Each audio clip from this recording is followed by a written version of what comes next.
As far as developing my birth plan with my physician, Dr. Raven, this was my first child, so I didn't know where to start. But of course, I Googled things and I would ask her about them as far as what I should be putting into my birth plan. I would say that the birth of my child did not go to plan. I was planning on a natural birth, vaginal birth, and as far as like an epidural, I was open to it, but wanted to give it a shot without it at first. That changed immediately. Definitely wanted the epidural, but due to some like positioning things with the baby, we did need to like have an emergency C-section.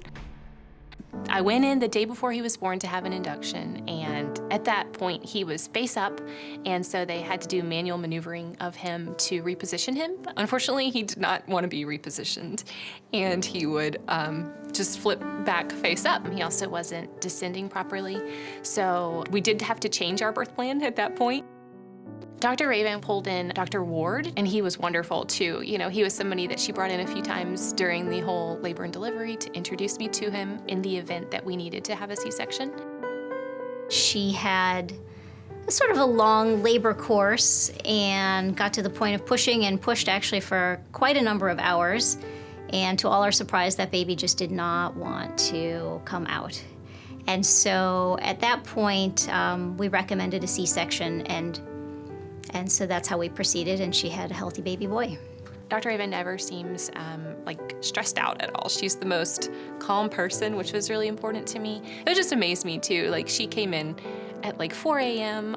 The morning of the night before. She was there till like 8 or 9 p.m. She guided us through every decision to make sure that it was the right decision for both of us, both my child and me, and a safe decision. And she listened to us. I mean, she made sure that what we were concerned with, she answered any questions, or she made sure that we were taken care of. One of the things that's special about St. Mary's Hospital actually is we've got one of the lowest primary C-section rates in the nation. I think that is partly because we're very, very patient in giving women and their babies plenty of time to progress through labor. And for Eloise, that was certainly the case. We allowed her lots of time with pushing and really to give everything a chance. But I think it really helps when she knows she did absolutely everything that she could, and that there was no pushing to come to a decision for a C-section, no rush to get there.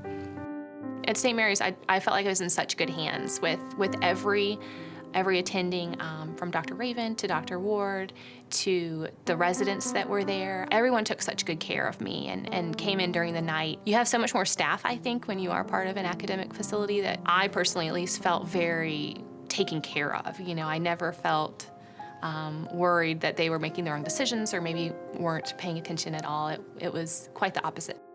Probably the main takeaway for me was that birth, it can be very unexpected when you're going through that process, and just to, you know, kind of have an outline of a plan was good, to kind of know what you wanted and maybe what you didn't want, but to also just stay open to unexpected events that may occur.